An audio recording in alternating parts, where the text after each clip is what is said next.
자, 총선이 다가오면 정당마다 분석을 하죠. 총선 선거에서 과연 우리는 얼마나 얻을 수 있는가 전략을 짜기 위한 건데 최근에 국민의힘에서 이와 관련한 내부 보고서가 작성이 됐고요. 회람이 된 걸로 알려지고 있는데 그 내용이 충격적이다. 이 내용이 좀 알려졌습니다. 오늘 술렁술렁 거리는 모습이 있었거든요. 첫 번째 이슈, 이 내용으로 가보겠습니다.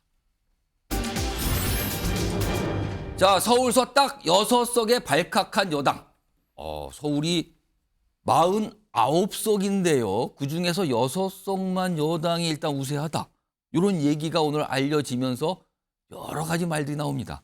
이와 관련해서요, 오늘 당 지도부가 설명 또는 듣기에 따라선 해명을 좀 내놨습니다. 들어보시죠.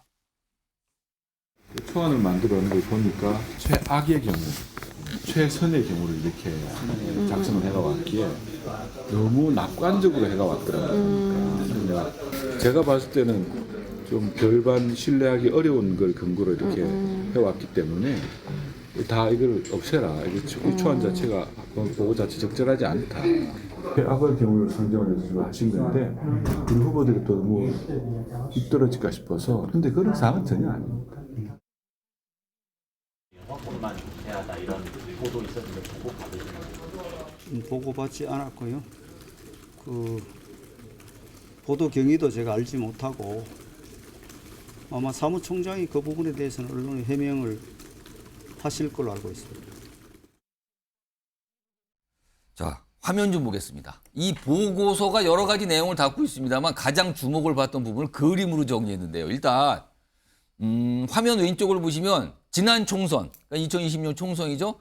당시에 국민의힘, 당시 이제 미래통합당이었죠. 서울에서 몇 석이나 얻은가? 8석이었거든요. 보시면 강남 지역과 용산이 포함된 8석. 그런데요.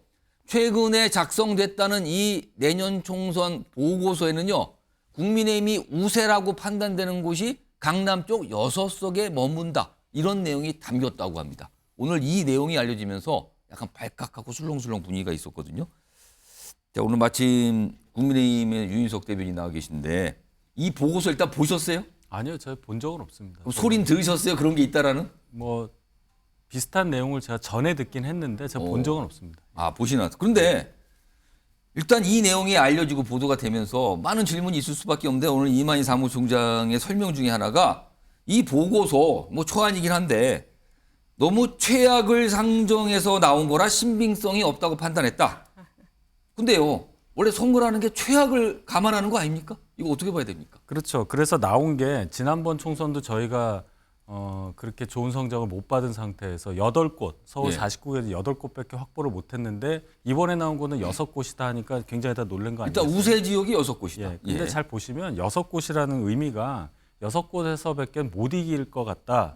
당선자가 6명밖에 안 나올 것 같다. 이 얘기가 아니라 우세, 경합 우세, 경합 열세, 열세 이렇게 5단계를 나눈 중에 가장 확실한 잠깐만요. 복잡한데요. 잠깐 우세가 있고요. 그다음에 뭐라고요? 경합 우세. 경합 우세. 예, 그러니까 이기는데 거기는 좀 차이가 적게 치열하긴 하지만 이길 것 같긴 예. 하다. 그다음 경합 어떻게 될지 모른다. 그리고 경합 열세 이렇게 5개로 예. 나눈 중에 가장 확실하다고 확보할 수 있는 그러니까 많은 표 차이로 예. 지금 이길 수 있다고 확실한 곳만 세 분이 6개다. 일단 6개. 그럼 그 다음 단계인 경합 우세는 몇 개입니까? 10개라고 알고 있습니다. 10개 정도가 뭐 100%는 아니지만 우세하다. 이길 수 있는 곳. 그렇게 따지면 16곳이 됩니다. 그러면 지난번에 8곳을 이겼거든요. 예를 예. 들어 그 지금 8곳 지도 나온 곳 중에 용산 같은 경우는 890표 차 0.6%밖에 못 이겼어요. 예. 그래도 빨갛게 표시가 돼 있잖아요.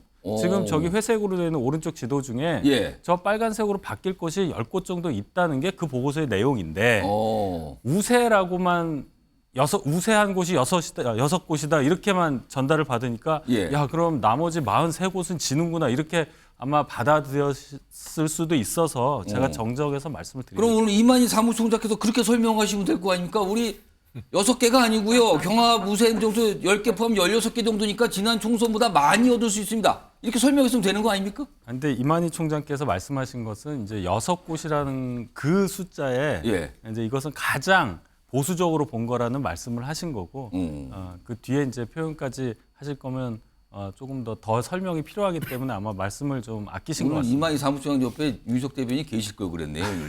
하나 추가로 더 들면 이게 지금 이 보고서가 아까 초안인데 뭐 신빙성져서 폐기하라 그랬다잖아요. 근데 이걸 가지고 이제 일각에서는 이거 공개 안 하고 쉬쉬한 거 아니냐? 너무 뭐가 보고서가 부정적이니까 이런 얘기 있는데 이건 어떻게 봐야 됩니까? 부정적이어서 뭐 당에서 폐기할 거를 폐기해야 하고 너무 긍정적으로 본 것만 오픈하고 그런 당은 아닙니다. 저 내용은 저희가 굉장히 유념해서 봐야 될 내용이기 때문에 예. 내용 자체에 따라서 공개하고 안 하고 그런 당은 아니고요. 예. 다만 그 내용에 있어서의 어떤 합리성이라든지 이런 걸 더 보정하라는 그런 뜻이 아니었을까 생각합니다. 일단 이렇게 보고서 내용이 알려졌고요. 당 지도부가 뭔가 설명을 좀 내놨는데 아까 제가 소개드릴 때 당이 좀 술렁술렁하다 그랬잖아요. 의원들이 이 얘기를 꺼내놓고 있거든요. 그 목소리부터 좀 확인해 보겠습니다. 이렇게 보도나 여러 가지 보면 근거 없는 낙관론, 희망회로 이거 돌려서는 강서구청장 패배 시즌 2가 될 것이다. 그게 더 걱정이에요. 그러니까 선거나 모든 일은 최악의 상황을 가정하고 준비하는 겁니다. 이대로 가면 윤석열 정부 총선 이후에 무슨 일이 벌어질지 모르겠다. 수포당이라고 했더라고요. 우리 당을 수능을 포기한 게 아니라 수도권을 포기한 정당이다. 수도권 이렇게 심각한데 수도권을 포기한 정당을 그냥 감수하고 가겠다라는 거면 사실은 이건 민심의 요구에 저항하는 반란입니다. 그럼 반란을 진압해야 됩니다. 누가 진압하려고 했죠? 서울에 보면서 수도경비사령관이 진압했어요. 수도권을 지키고 수도서를 지키기 위한 이태신과 같은 정의의 사령관이 나올 때가 되지 않았나. 반란군을 진압하라. 영남 기득권에 안주하는 반란군을 진압하라. 정권의 탄생 의미, 출발한 의미 등을 국민들이 다시 한번 상기시켜서 우리도 대통령과 함께 이번 총선을 과감히 당당하게 치러야 한다고 생각합니다. 수야대 상황으로서 윤석열 정부의 동력을 갖춰주지 못하고 있는 것이죠. 과반수 의석을 차지하기 위해서 저희들은 아주 총력전을 펼쳐야 된다고 생각합니다. 자, 오늘 김희정 전 여성가족부 장관 나와 계신데요. 일단 앞서서 그 판세 얘기 그리고 몇몇 의원분들은 대단히 걱정을 하고 있잖아요. 이거 수도권 포기한 거냐. 지금 이런 분도 보고서까지 나오는데 왜 이런 거 알려주지 않고 이렇게 넘어갔습니까? 라는 불만 얘기도 있어요. 이거 어떻게 좀 봐야 됩니까? 이게 공식적으로 당 지도부에 보고가 된 안건 아닌 걸로 들었습니다. 이제 최고위원 회의에는 당의 공식 문건들이 올라가는데 거기에는 없었어요. 그렇지만 그러면 뭐 가짜 문건이냐 그런 것 같지는 않고요. 얼마 전에 국민의힘에서는 당무 감사를 굉장히 세게 장관님 카메라 시청자를 보고 말씀해 주세요. 오케이, 저기 앞에 그러겠습니다. 카메라 있습니다. 네. 예. 당무 감사를 굉장히 세게 한 적이 있습니다. 과거에는 이렇게 그 현장에 내려가서 당원이 얼마나 잘 있느냐, 뭐 사무실을 잘 운영하느냐 그런 정도로 하다가 이번에는 각 지역별로 당세가 어느 정도 되는지 그리고 현재 당협위원장 내지 국회의원들이 출마를 하면 제 지지를 하겠는지 그때 조사를 전국적으로 한 바가 있습니다. 거기에 기초해서 아마 당 지지율도 민주당보다 절대적으로 높고 그리고 현재 있는 분들이 그대로 공천받는다고 가정을 했을 때도 여전히 이기는 곳 이런 곳들이 이제 절대 우세 지역으로 분석됐을 가능성이 굉장히 높습니다. 그래서 이게 뭐 가리거나 뭐 이런 것도 아니고요. 결국은 이런 데이터들이 공천위원회에 다 연결이 될 거다. 그리고 이 시기에 공식 발표는 안 됐지만 이렇게 나온 거는 오히려 준비하는 입장에서는 더 잘 되지 않았나 이런 생각이 듭니다. 그리고 또 하나는 그 결과적으로 우리가 그러면 수도권 포기해야 되는 거 아니야? 수포당 이러는데 아닙니다. 단어도 받아들이기 나름인데 수도권 포기가 아니라 수도권 포옹 또는 수도권 포용당으로 갈 수 있도록 지금 미리 참 발표가 잘 됐다 이런 생각이 듭니다. 그리고 또 하나는 그 지금 막 격앙돼서 발표하신 분들은 이제 본인이 거기 안 되는 지역에 이제 있으신 분들이셨어요. 아무래도 그럴 수 있어요. 그러니까 또 그렇게 격한 반응을 보이시는 것 같습니다. 그런데 본인 스스로 수포당 이렇게 말하는 것보다는 수도권 포용으로 말씀하시는 게 더 좋지 않나 이런 생각을 합니다. 그리고 가능성을 보는 거는 혹시 그 지난번 국회의원 선거는 저희가 8석밖에 못 얻었습니다만 오세훈 시장 보궐선거 때 서울시 25곳 전석 석패한 거 혹시 알고 계시죠? 네, 그러니까 수도권이라고 무조건 다 지는 건 아니다라는 걸 보여준 선거가 이미 있었습니다. 바로 최근래에 25곳 전부 다 빨간색이 됐었거든요. 그러니까 하기 나름이다. 지금부터 수도권도 다 이길 수 있다.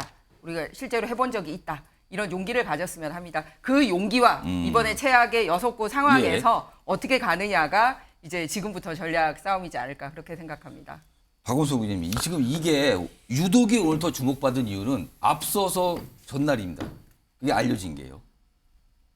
민주당 세종시당 행사에서 이해찬 전 대표가 180석을 가능하다고 외쳤거든요. 그래서 이거는 너무 낙관 아니냐? 과거에도 낙관론 펼치다가 낭패가 있었는데 민주당 또 낙관론이냐? 이런 지적이 나오는 상황에서 여당에서는 반대로 굉장히 비관적인 어떤 보고서가 나와서 아주 대비되니까 주목을 받은 거거든요. 이거 각각 정당에 약간 다른 효과가 있나요? 이거 어떻게 보십니까? 뭐 이해찬 전 대표가 이제 선거 기획이나 전략의 전문가이기 때문에 예. 이제 그분이 보는 판세가 아주 틀렸다 이렇게 얘기하기는 어려워요. 다만 이제 이미 물러나고 정계를 은퇴하신 분이 계속 그런 말씀을 하시는 게 민주당에 크게 도움이 되겠나 이런 예. 우려의 시선이 있는 것 같고요. 어쨌든 선거는 뭔가 좀 오만해 보이면 유권자들의 그 신뢰를 얻기가 어렵기 때문에 그렇게 보이지 않는 게 좋겠다 이런 생각이 듭니다. 이해찬 전 대표는 약간 오만으로 비춰질 수 있고 상대적으로 국민의힘은 약간 읍소로 비춰질 수 있습니까? 그러면은? 근데 이제 읍소보다는 조금 비관적이죠 국민의힘 상황은. 읍소보다도 비관적이다. 이게 이제 엄살을 부리는 게 아니고 예. 객관적으로 저런 판세가 있는 겁니다.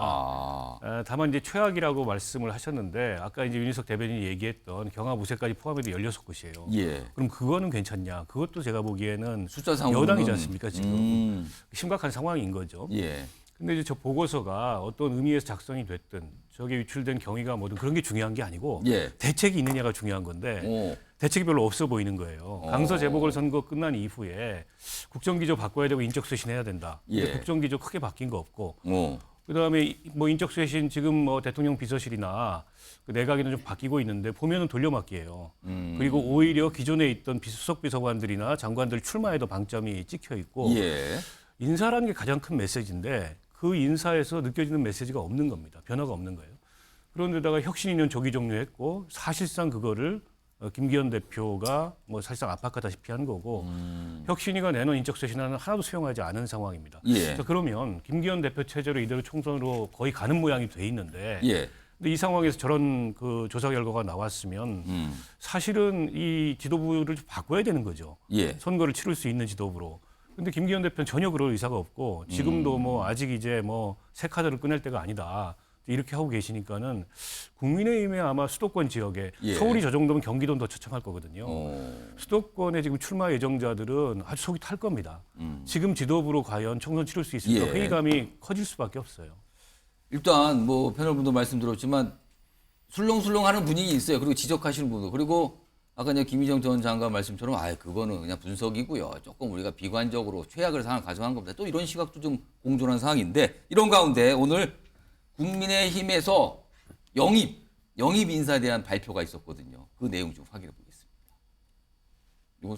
우리 당에 함께 하실 국민이 이제 5분을 모시는 의결을 완료했습니다. 먼저 하정은 소아청소년과 원장님을 모셨습니다. 다음은 박충권 현대제철 연구개발본부 책임연구원을 모셨습니다. 윤도현 샤인온라이트 대표, 구자룡 변호사를 모셨습니다. 마지막으로 이수정 경기대학교 범죄심리학과 교수를 모셨습니다. 자, 지금 발표했죠? 화면을 좀 더 좀 소개해드리죠. 오늘 5분 얘기가 나왔는데 일단 이수정 교수, 범죄심리 전문가, 이런 유명하신 분이잖아요. 그리고 하종은 소아청소년과 의원 원장, 이 소아과 관련된 책 굉장히 유명하신 분이에요. 뭐 100만 부 이상 판매, 그리고 어떤 본인이 이제 SNS상에서 어떤 채널도 운영하고 있는데 굉장히 많은 분들이 아이를 가신 부모님들이 그건 꼭 봐야 된다 뭐 이런 얘기까지 하시더군요. 이런 얘기. 그 다음에 박충권 책임연구원, 탈북자입니다. 탈북 출신인데 지금 연구원까지 해서 국방대학원 졸업 후 연구원으로 있고요. 다음 더 보겠습니다. 여기 보면 구자룡 변호사, 이른바 이제 이재명 저격수 이런 이름을 좀 갖고 있는 분이죠. 그리고요 윤도현 대표, 2002년 대학생 영입인사 중 최연소 이렇게 오늘 5명이 있습니다. 자 서영주 민주당 부대변인 5명 인물. 요거 경쟁 정당, 옆집 정당의 오늘 인재 영입이었었는데 이거 어떻게 좀 평가하실까요? 참 저분들이 수도권에 험지 출마하라고 권유당했던 예. 영남권 중진 의원들보다 훨씬 훌륭하다. 용기 있다. 용기 당에 있다. 희생하러 온 것이죠. 희생하러 예를 들면 왔다고요? 지금 현재 국민의힘의 오. 수도권의 위기론이 이렇게 심각한데도 불구하고 그걸 모르겠습니까?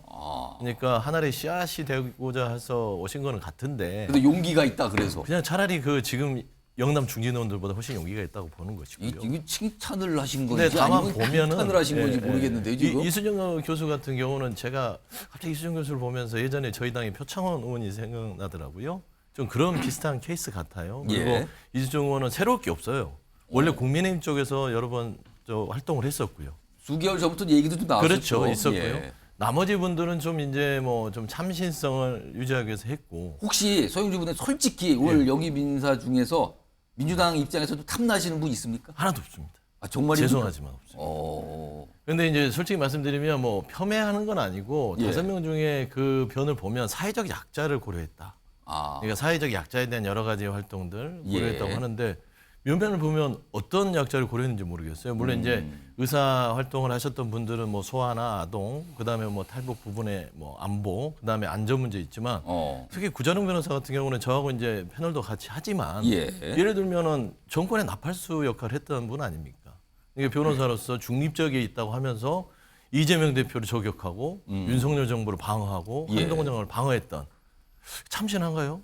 그런 의미에서는 그냥 또 인재 영입 자체가 결국에는 현 정권에 잘 방어하는 나팔수 정도를 세워놓고 총선을 치르겠다는 거예요. 그러면 결국에는 수도권 위기론이 가속화될 수밖에 없다. 하지만 면면은 대단히 용기 있는 분들이다. 좀 그렇게 평가하고 싶습니다. 칭찬인 듯 아닌 듯 알쏭달쏭 평론을 해주셨는데 자 네. 김희정 정 장관님. 네, 그 사람이 면면이 얼마나 참신하는지도 보여줄 수 있지만 이미 알려진 분들도 그 행동을 통해서 얼마나 참신한 인재가 될 수 있는지를 보여줄 수 있다고 생각합니다. 예를 들어서 이수정 교수님 말씀을 하셨는데요. 이수정 교수님 같은 경우는 충분히 비례대표로 와도 훌륭할 만큼 그런 활동을 많이 하셨지 않습니까? 그런데 일성이 뭡니까? 지금 수원에 한 명도 국민의힘 국회의원들이 없는데 본인 수원 어디든 가겠다. 그리고 지금 맞붙겠다고 한 사람이 누구냐면 삼선에 변하는 저기 박강원 원내대표랑 그 가겠다고 지역을 합니다. 가겠다고 선언한 네, 거예요. 그렇습니다. 그리고 5군데 한 군데도 나오지 않은데 그러니까 사람은 알려줘도 벌써 행동 자체가 예상했던 것과 다르게 가고 있지 않습니까? 그러면은 부러우면 부럽다라고 하셔야죠. 훌륭하시다고 칭찬했잖아요. 네, 네. 그러니까 영남 중진 의원들보다 훨씬 낫다. 그럼요. 두 분이 공통적으로 용기를 말씀하셨는데 그 용기의 뭐랄까 뉘앙스는 사뭇 달라요 지금요. 네, 용기라는 단어는 분명히 긍정적인 단어입니다. 그리고 사회적 약자 말씀하신 부분은 뭐냐면 드디어 국민의힘에는 21세기에 태어난 사람도 이제 정치권에 들어오게 됐습니다. 21세기 출생자. 네, 그렇습니다. 네. 그래서 지금 현재 대학생으로 활동을 하고 있고요. 그러니까 지금 86세대에 머무르고 있는 민주당에서 봤을 때는 굉장히 뼈아픈 부분이라고 저는 생각을 합니다. 2002년생. 네, 그리고 이렇게 세대만 건너뛴 게 아니라 장소도 건너뛰어요. 북한에서 또 공부를 하고 온 그것도 과학자 이런 식으로 여러 가지 사회적 약자 분명히 대변하고 있고요. 저는 민주당이 부러울 수밖에 없다고 생각합니다. 왜냐하면 인재위원장님 자체가 상당히 흠결이 있으신 분으로 알고 있습니다. 원래 인재 영입을 하려면 이러이런 흠결이 있는 사람은 우리 당은 안 받겠어요. 그리고 이렇게 훌륭하신 분들 받겠습니다 해야 되는데 아니 인재위원장님이 지금 뭐 하루에 또 오늘도 또 저기 재판 뭐 이렇게 걸려 있고 몇 번을 당내에서도 물러나라고 하는 이재명 대표님이 인재위원장으로 있으면서 전과자 안 돼. 뭐 검찰 사칭한 사람 안 돼. 그다음에 증거인멸한 사람 안 돼. 그런 사람들을 우리 당이 못 받겠다고 어떻게 얘기를 할 수 있겠습니까? 그러니까 부러우면 부럽다고 말씀하십시오. 알겠습니다. 그리고 앞으로도 더 많은 인재들에게 문을 열어서 정말 아까 수도권 6석이 아니라 25개 구를 다 석권했던 그 시절로 갈 수 있도록 조금 더 용기 내야 될 것 부대변인께 같습니다. 제가 한 30초 드릴게요. 예, 말씀하세요. 그러니까 뭐 국민의힘이 제발 좀 민주당을 부럽게 했으면 좋겠다. 그래서 정치 발전이 있을 것이다 생각하고요. 그다음에 두 가지를 좀 지적하고 싶은 게요. 21세기에 태어나신 분들이 사회적 약자 아닙니다. 그냥 젊은 청년일 뿐입니다. 사회적 약자를 젊은 친구들을 들였다고 해서 그 부분들이 뭐 사회적 약자를 했다. 그건 조금 논리 안 맞고요. 그다음에 두 번째 말씀드리면 북한 탈북하는 부분들 좋습니다. 그런 부분들이 정치에 참여하는 거 좋죠. 하지만 태우 의원이 과연 탈북민으로서 뭐 국민의힘에 어떤 도움을 줬는지에 대해서 한번 돌아보는 것 좀 한번 말씀드리고 싶습니다. 알겠습니다. 지금 뭐 인재 영입인데요. 이거요. 이분들 나중에 선거 출마하고 나면 그 결과를 보면 압니다. 인재 영입이 잘 되느냐 아니냐는 결과가 말을 해 줄 겁니다. 이런 상황에서요. 오늘 윤석열 대통령, 김기현 대표와 인요한 혁신위원장 같이 만났습니다. 화면 좀 보겠습니다. 오늘 오찬을 했어요. 대통령실에서 비공개 오찬. 그러면 윤석열 대통령, 김기현 대표, 인요한 위원장. 얼마 전에 김기현 대표 등 지도부와는 따로 했었잖아요. 그리고 어제 인요한 위원장 상황이 심상치 않은 어떤 모습도 있었는데 윤석열 대통령과 인 위원장이 오늘 만난 건 처음이다. 그러면서 여권 관계에 대한 설명이 이렇습니다. 윤 대통령 개입 논란 있을 수 있어 혁신위 활동 마치고 만난 것이다. 대통령도 여당의 혁신이 중요하다고 생각하다. 이런 취지다라고 해석을 했습니다.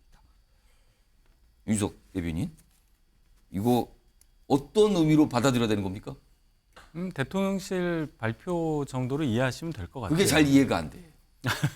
일단 혁신위가 좀 조기 종료하는 과정에서 언론의 해석도 그렇고 국민들께서 보시기에 마치 지도부와 많이 큰 갈등 속에서 이렇게 매끄럽지 않게 끝난 부분, 그 부분을 당 입장에서는 잘 마무리해야 되는 그런 과업이 있었다고 저는 생각합니다. 그런 차원에서 대통령께서 지도부의 대표인 당대표와 혁신위원장을 두 분을 불러서 그동안 혁신위 활동에 대한 어떤 평가를 하고 또 당과의 소통을 더 강화한다는 것을 또 보여줄 수 있는 그런 차원이 있지 않겠습니까? 분명히 이번 주에 당대표를 포함한 당 4역과의 오찬에서 대통령께서 당과 소통을 강화하겠다고 말씀하신 게 그렇습니다. 있잖아요. 그래서 사실 그게 김기현 대표에게 힘을 실어주는 거 아니냐라고 해석이 됐단 말이에요. 그리고 그 다음 날 인요한 혁신위원장이 이제 그만두겠습니다. 그리고 뭐 저 당에서 알아서 하십시오. 이렇게 하고 떠나가는 모습이었는데 오늘 같이 만났어요.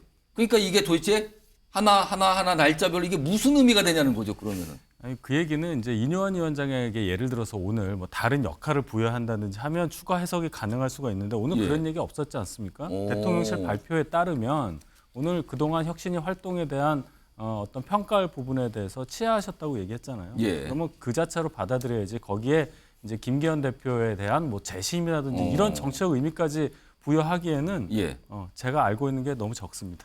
지금 박원석 의원께서 갑자기 손을 드셨어요. 말씀하실 게 많다고. 근데 제가 말씀하시고 제가 드리는 질문까지 같이 좀 해주세요. 혹시 총선에서 인요한 위원장 무슨 국민의힘 차원의 어떤 역할 맡겠습니까? 어떻게 전망하세요?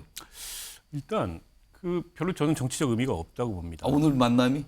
저게 이제 뭐 그나마 무난하고 아름다운 마무리 이런 식으로 외형 관리를 한 건데 근데 보세요. 혁신위가 제안한 혁신안이 수용된 게 뭐가 있습니까? 뭐 사면밖에 없어요. 나머지 제도 개혁안도 뭐 이렇게 지금 국민의힘 내에서 비중 있게 논의되는 게 없고 특히 혁신위가 가장 역점을 뒀던 뭐 다선 중진 영남 뭐 윤핵관 불출마 험지출마 이거는 뭐 아예 그 수용이 전혀 안 된 상황인데 근데 대통령이 지도부하고 혁신위하고 그간에 이제 갈등의 모습이 노출되는 것을 마지막으로 잘 마무리하는 모습을 보인다. 그게 무슨 의미가 있죠? 실질은 아무것도 남지 않았는데 외형을 관리하고 형식을 관리하는 게 굉장히 한가해 보인다. 이런 생각이 들고요. 근데 인요한 위원장이 총선에서 어떤 비중 있는 역할을 하기에는 상처를 많이 입었어요. 저분이 공관위원장 손들었다가 거의 무시당했잖아요. 그리고 혁신위는 사실상 김기현 대표가 만든 겁니다. 당서 재보궐선거 이후에 책임론을 회피하기 위해서 완충장치로 둔 거예요. 혁신위가 실패하면 김기현 당대표의 실패입니다. 때문에 혁신위 실패와 동시에 뭐 비대위 전환해야 된다 이런 여론이 들끓을 수 있는데 인요한 위원장이 자충수를 뒀어요. 공관위원장 손드는 바람에 혁신을 쉽게 털어낸 겁니다. 김기현 대표 입장에서는. 그런 면에서 본인 스스로의 한계도 굉장히 노출했기 때문에 저분이 처음 시작했을 때의 참신성 같은 게 많이 반감됐다. 그래서 본인도 뭐 지역구 출마나 이런 거 다 내려놨다고 얘기를 했잖아요. 만약 저분을 총선의 카드로 쓴다면은 다시 후보로 어딘가에 내보내는 카드 이외에 그 이외에 총선에 어떤 비중 있는 역할을 맡기에는 상처를 너무 많이 입었다는 생각이 들어요. 지금 여당과 연관돼서 총선 관련 얘기잖아요. 다 이게 지금요. 그래서 여러 가지 해석들, 여러 가지 움직임인데 최근 이번 주가 굉장히 사실은 바쁜 여당으로서 바쁜 한 주가 지나간 거거든요. 뭐 그런 경우를 마지막에 윤석열 대통령의 어떤 오찬 소식까지 오후에 들려왔습니다. 비공개였습니다. 사진이 없어요. 시청자 여러분께 사진과 영상을 좀 보여드리고 싶은데 아직 나온 게 없습니다. 기다려 보겠습니다. 나올지는.